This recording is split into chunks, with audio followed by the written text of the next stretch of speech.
knew it was something. Hola, welcome everyone. As I warned, we are gonna have some more adventures here with awesome people that we met here at the conference. If you were watching the streams earlier today, probably you met here the amiga Evelyn. Did I say it right? But not the last name. What Evelyn? What? My last name is Rose. Rose. Yeah. I wanted to host, but I got weird name. Okay. And to make it more difficult, my married name is Ajud Rose. Ajil Host. I think. Did I do it well? Okay. Yeah. I'm not even gonna try. I know enough of those things.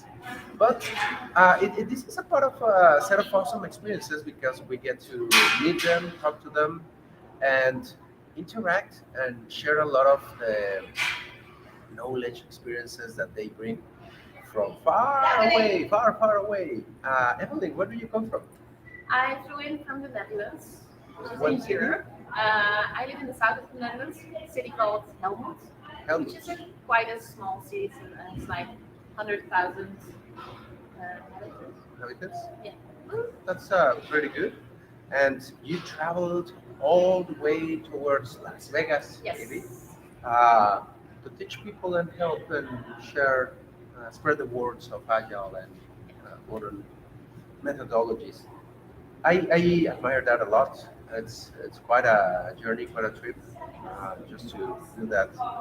And generally, before in these conversations, I like to get some information from my victim or the interviewed person. Would you mind sharing with the people watching what's it new with you? What are you doing? What's up with you? Yeah.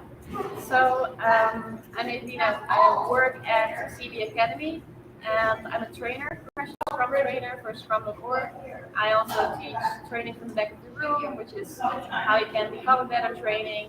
And in the talks that I've done, I use the principles from training from the back of the room to create involving and engaging sessions, trainings, workshops, conference talks, that kind of stuff. I wish I would have seen your presentation. You were busy. You were busy, yeah. But It's recorded though. oh, let me know later. Where can I see? Yeah. Because like learning how to teach, it's like a very interesting skill. That's what I'm trying to do as well, and would be good if I can polish aspects of those abilities. But and it's interesting. Cydia is an organization dedicated more in the software industry and around these processes. How did you end up there? How was this transition? Because it sounds like an interesting journey, right?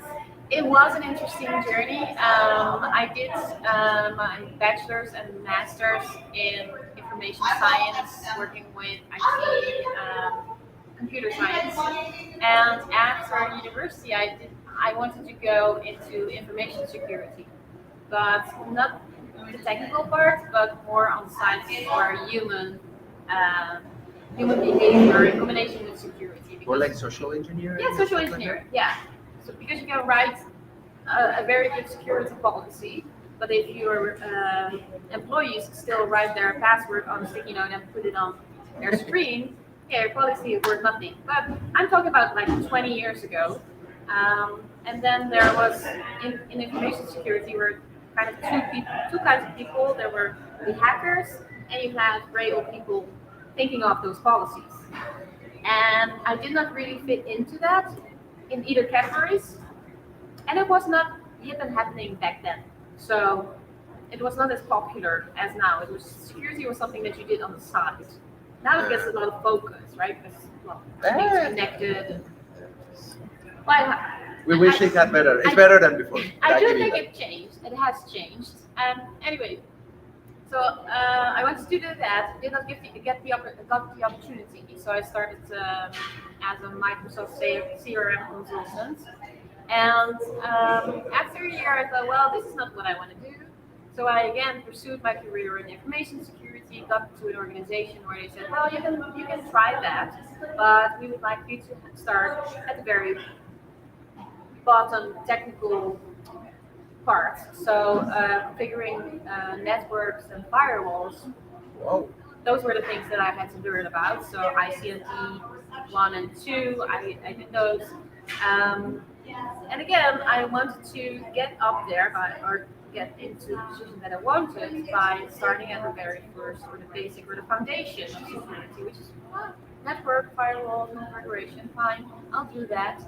But then at a certain moment, I got a job as a planner, an issue dispatcher, and PMO at an organization, and they were transferring from traditional Prince 2 to the agile way of working. And I was part of that transition. So from that traditional role, PMO, I got into the role of a Scrum Master. And then I thought, okay, this is nice, this is cool, this is working with people and technology. So that I was first Scrum Master of the backend team. So that I thought, okay, this is a nice combination too. And that's 13 years ago. And after that, I stuck in the agile environment. And I learned more about it. And I've always been a dance teacher as a side job. Cool. So I was used to teaching and learning kids dances. Um, so that was always part of my things that I did. Well, it was a side job though, but at a certain moment I knew enough about Agile and Scrum to teach other people about Agile and Scrum. So I started to do that. And that's kind of how I got into the trainer slash knowledge sharer function. Kind of rolled into it. That's very interesting because you first being PMO, that's all sort of mindset and trainings. Yeah. And how long were you in that role?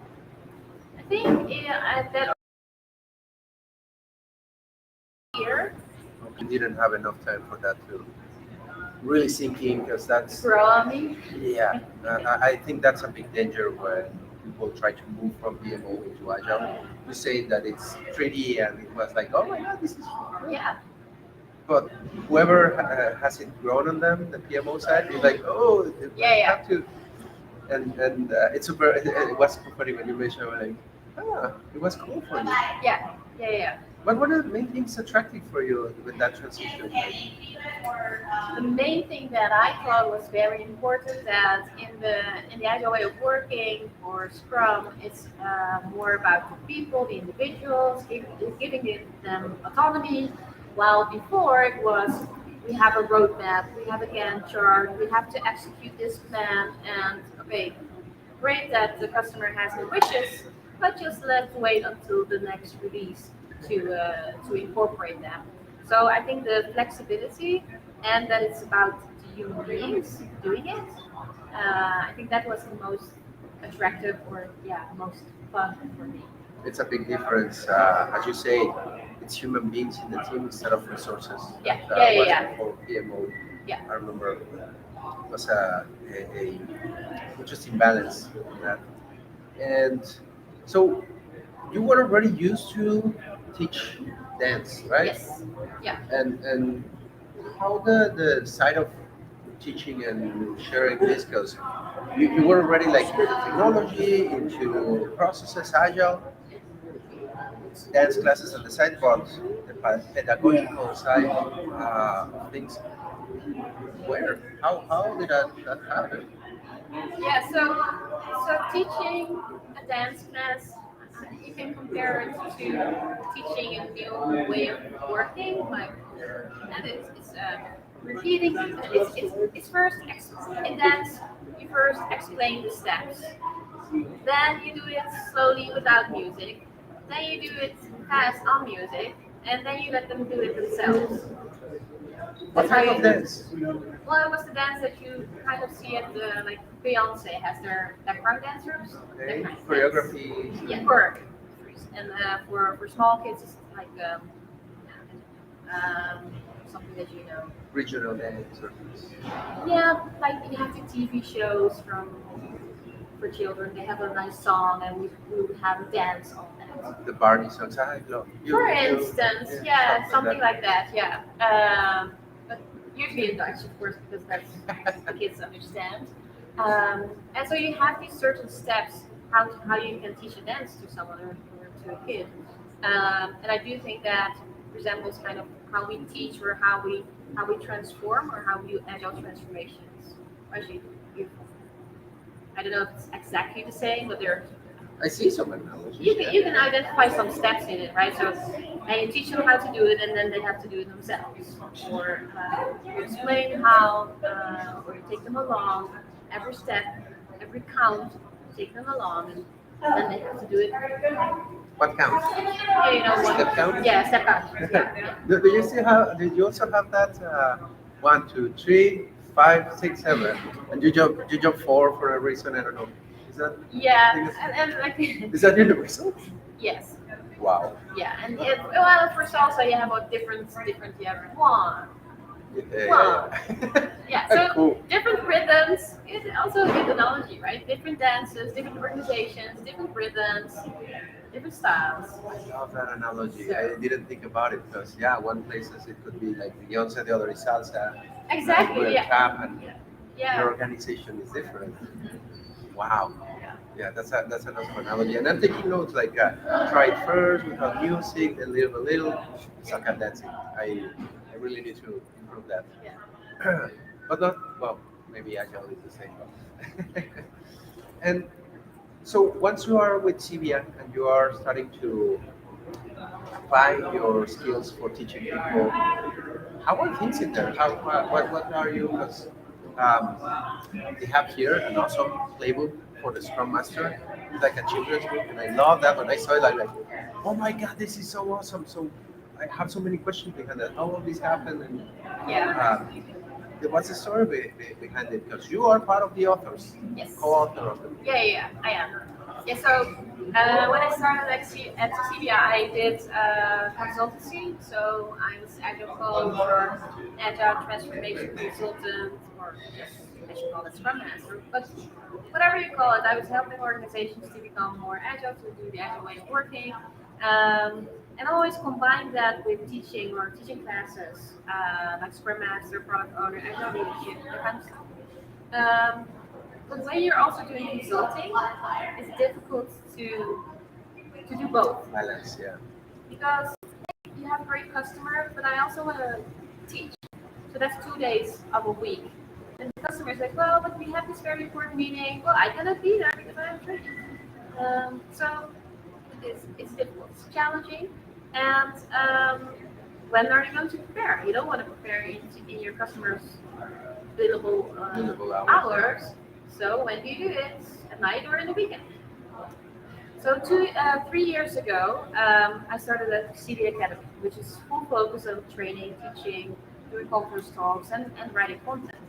So I now have the space to prepare for a training, to go to conferences like this, because we want to share our knowledge. And I don't have to worry about that customer, those customers where I do consulting. I just have focus on the teaching part or the knowledge sharing part, I should say. And because I have time, because I don't teach 5 days a week, that's impossible. Or for me, that's impossible. It's quite exhausting. Um, so the time in between I use for LinkedIn posts, writing content, preparing for a conference, and going to conferences. So I have I have the balance and I have the time to do these things that I also think are because I usually get like consultancy. If you're also doing consultancy, those are the things that are pushed away. Because hey, you need to make billable hours instead of versus share. You need to be billable. So I'm very happy that this has been since 3 years. I've been at CBA for almost 9 years. So very happy there. And I got this great opportunity to do what I love. Yeah, and for a while I can tell you excel in that. That's I see passion Thank you. in your eyes, in your words. But and as well, it caught my attention. Like 3 years ago, and we know what happened 3 years ago. Does it have to do any lockdowns or all the situation, or was it like it happened then? It happened then. I'm happy that my last consultancy job was with an organization when pandemic hit. So I did get the experience of having online teams and how to collaborate with them and what the struggles were. Um, so happy, well, not happy that the pandemic No, no, happened, but I'm none of happy that us. I got that experience. Just as happy that I was that I had this waterfall experience and to transition to the agile way of working. Because a lot of people, like the young people, if you ask who knows what waterfall is, who knows? Because they have Gladly never not. I'm happy for them. and they have not experienced that. And I'm happy that I got both experiences. So yeah, I can take that experience along. And that it started 3 years ago, it was not because of the pandemic. Sounds like it kind of helped. I mean, when the lockdowns, the pandemic, that you said that you were at a customer, your last customer, uh, the last consultant, project effort, whatever. I'm sure that some changes came from the pandemic. Some of these things that you got to experience, how to work with the teams, how to get all this. It's a it's tough because I wouldn't say happily pandemic that was awesome, but there were good things that came out of that, and I think in some sort of weird ways Yeah. that this came up. Yeah, there are a few things that were good, or not good, but that we figured out Good how we outcomes. could yeah, how we could do that. I think one of the things is if you would have asked me 4 years ago, can you do an online training? Can you do a 2 day online training? I would have said no, never. Please That's no. not possible. But of course, we were being forced into finding creative solutions, or how can you engage people when you're 8 hours behind the screen. Um, so I think we learned how to cope with that. In Netherlands, everybody's back to the office again, so we hardly teach online trainings anymore. If I think about the balance, it's like 90% is in person and 10% is virtual. And I think virtual is great if you have people abroad or if you have team members all over the world. Then I would say, okay, do a virtual session so you can all be together in a training. But if you have the possibility, I would say always go for the in-person training. But that's something that we learned. We can mimic or you can try as best as we can to make it a good and valuable training. So I think that's one of the things that we learned. Another good outcome of the pandemic is, I think, people having more freedom to work from home. Yeah, the remote work enabled and teached a lot of people a lot of things. Yeah, Most, many of the people that I know in our environment were already used to remote work, but when it hit everyone, was like, how can you handle this? Like, and we already had the knowledge, the understanding yeah. around those things and the learnings that you got from those experiences and that you explained here. Which ones would you say are the most critical or important? I know at times it's hard to kind of like put them on a line for teams that are remote, trying agile, trying to get into it. I think the most important thing for hybrid teams or online teams or teams that have people from abroad is the connection. So I think during the pandemic and after the pandemic, I've heard a lot of people that said, "Well, I'm working fully remote. I've never seen the office. I've never seen my team members."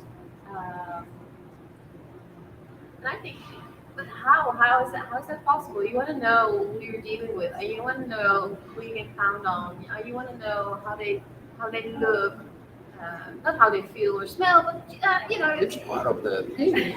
No, it's no, part of the experience. Yeah, you just want to know them. So what I do always recommend is it's great if you have people from Portugal, if you have people from London, if you have people from Amsterdam, all working together in these virtual teams. But please spend some time together. Have like I heard another organization that said, well, we're flying in our people from all around the world every quarter. So every quarter we have that time together. We spend one day doing fun stuff. We spend 3 days doing work, and then they have one day off to have fun. Mhm. And I think that's really important. Um, In our organization, there's something like that, like those recommendations. Grafana and K6 are companies from Sweden. And in Sweden, there's this fika tradition to have some bread and coffee. And they did like just like a cyber e-fika or whatever you want to Yeah. call it.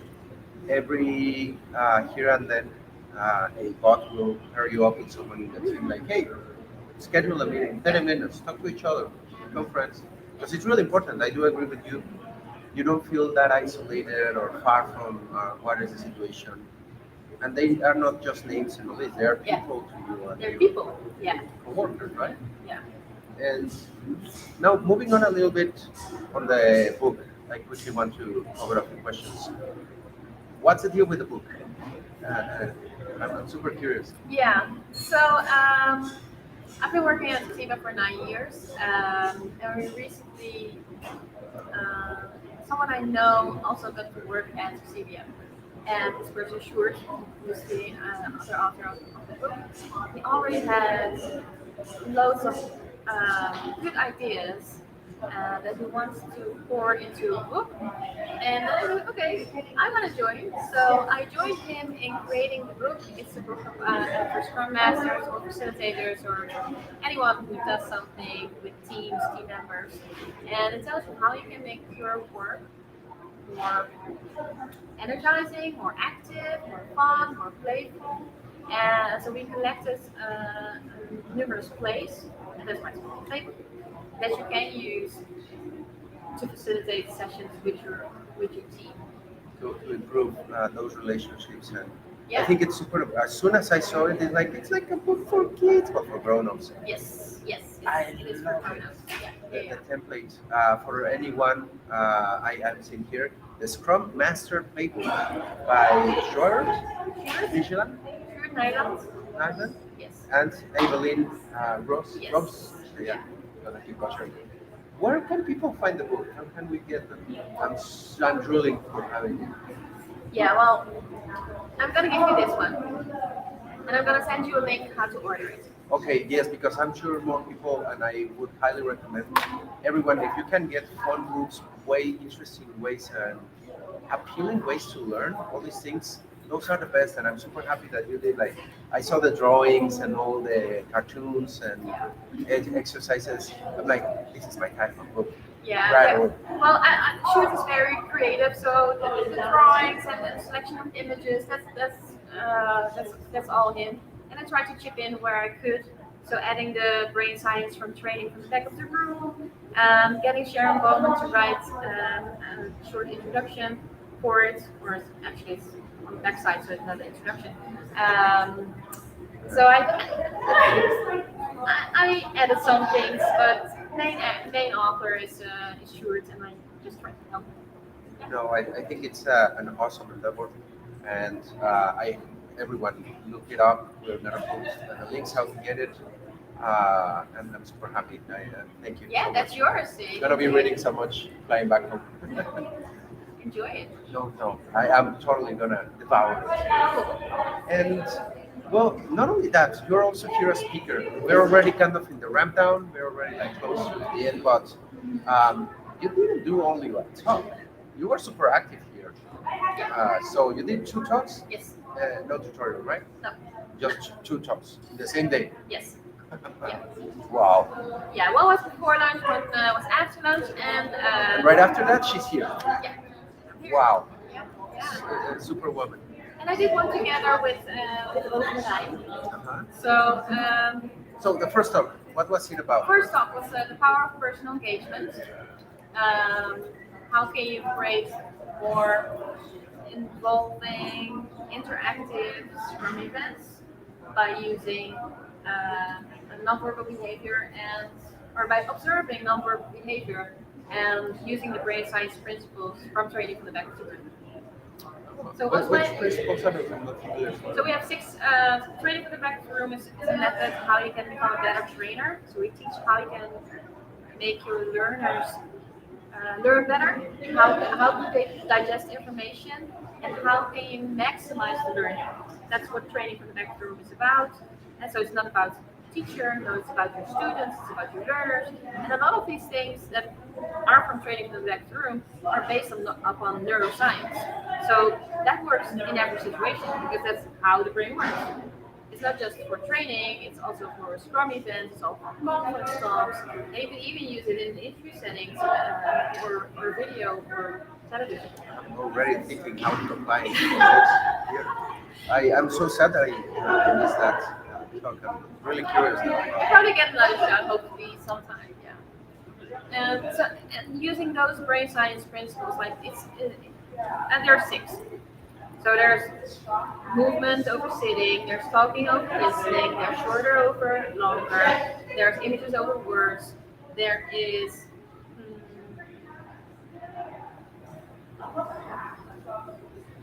there are two more. yeah, there are two more. I just No lost worry, them. no, I've no, been no. talking It's so been a much long day. Yeah, today. yeah, yeah. I totally understand. We will research and try to. Yeah.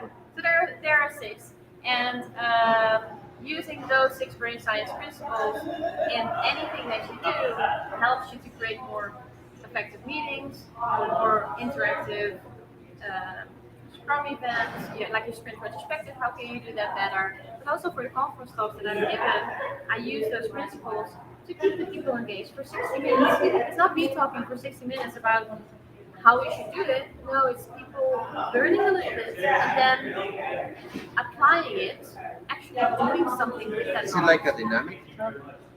It was very dynamic. Yeah. So I think in a session, I would talk like in total for maybe 20 minutes, Oh, and then let the people do something with the knowledge that they gained. so that's the secret. That's how she manages to do many talks in a day. Yeah, because I'm just it's training from the back of the room or yeah, conference talk from the back of the room. I like that. Very much want to learn that. And the second one? The second one was similar. It's called How to Use Brain Science to Boost Your Scrum Events. And if you set up a training or a training session, you use a structure. It's called the 4Cs, starting with connections, then concepts, concrete, practice, and closing. That's how we set up a training. And we use those 4Cs also to create better Scrum events. So you start with a connection, connecting people to each other or to the topic. Then you what is the core or what are concepts that you need to cover, like really essential things, and then do something with it. So the concrete practice, concrete action, and then you have a closing. And you can use that structure that we use for setting up training also to in your Scrum events. It's very much like a story arc, like you are like building, Yeah, what are we building going to up be something. talking, Yeah, you're yeah, applying it and then closing. It's like, yeah. it makes total sense. And now I want to learn as well about that because as soon as I'm hearing this, I can apply this here, I can apply that, blah, blah, blah. Because, and I think it's not useful only for presenters, right? Everyone in their daily lives Yes. can apply. Yeah, because that brain science works. Yeah, it's how your brain works. So the authors like Sharon Bowman and John Medina, they have taken the neuroscience, like very complicated information, and they've poured it into something that's understandable. And that's what we try to convey to other people. And because it's based on the actual setup for how your brain is made, it works in all kinds of different situations. So John Medina, for instance, one of the authors of a book about neuroscience, he also has a book about how the brain of kids work. So if you're a dad or a mom, that's Okay. very useful information because the brains are, well, on A average, little bit different than adults' brains. yeah, You but on gotta- average they are for a lot of kids they are the same. Of course, you have neurodiversity. neurodiversity, so that might be a little bit different, but on average, the brain works the same. And on those ages, neuroplasticity is like crazy. Yeah, so it's a little bit different on how the adult brain works. So then Joe Medina wrote a review about that. So very interesting read. I never like. I know that you can create this crazy effect mixing many techniques, agile, neuroscience, Mhm. teaching, dancing. I'm sure you probably mix up a little bit of that. Mhm. How to put everything together into something super special. Yeah. It's quite amazing, and I am again super sad that I couldn't attend those talks. But if anyone follows her ever and finds her doing a talk, absolutely, it sounds like it's worth it. I am. Thank you. Wow. Yeah. Well, there's a lot of opportunities coming up in the. Yeah, please share. What's coming up with you? What's coming up? So when we are back in the Netherlands, 2 days after we will be at Scrum Day London. Okay. I think a week after we're doing a free online Scrum Master Gratis. Summit. Yes. So you can join that. It's virtual. Scrum Day Oh. London is in person. The online Scrum Master Summit is virtual. You can get a free pass. Very interesting talks. Take notes. I actually gonna search it. It's very nice. I will be doing a keynote. Rose Marijn will also be there doing a session. Again, virtual facilitation and skills and techniques. And after that, it's Scrum Day Stuttgart to Germany. Oh wow, you're gonna be busy. I know, yeah. Really And cool. when I then return, I have some training to do. So also have to. Yeah, keep up the skills and Yeah. Well, I have to teach the training, so and I also have to support. yeah, it's not only the road, right? Sadly, you have to go back to Yeah. the real life. This is awesome, and so many things that you are doing. If anyone wants to follow up with you or get in touch, where can people find you? The easiest way is on LinkedIn. So if you search for Evelien Roos or Evelien Ajun Roos, you can find me there. You can follow me on TikTok. We have You have a TikTok? yes. Oh wow! It's called Scrum Boosters. And on Instagram, we also have Scrum Boosters. Okay, So- check it out. TikTok people, I'm not in there. I haven't been able to or read reasons. But Instagram, TikTok, take a look. That's awesome. Those mediums of teaching people, I think it's incredible that you explore some others. Trying to, yeah. It's not the best, but hey, we're trying. I'm already old, so give me a break. No, you're in TikTok. That's not old. That's impressive. And I'm super happy that you came and gave us this interview, this sharing all this experience, knowledge, and I'm wow, blasted. I look forward to other opportunities. Let's see if we can catch up. But Evelyn, thank you so much for coming. Well, thank you so much for having me. It has been a blast. I really enjoy it. And everyone watching, this was Evelyn, awesome person, presenter, instructor, dancer, I'm guessing. Cool. And but I think that seeing the activity that Agile and DevOps West is already not on the ramp down, they already ramped it down. It's done. So this may be the last one. I often say that. I hope. I don't know. Let's see what happens. But this has been, or may have been, Agile and DevOps West 2023 in Las Vegas, with Evelyn closing up these sessions and talks and interviews. Thank you very much again, Evelyn. Thank you for having me. And with that, el señor Performo out. Adiós. And we'll see you again soon. Adios.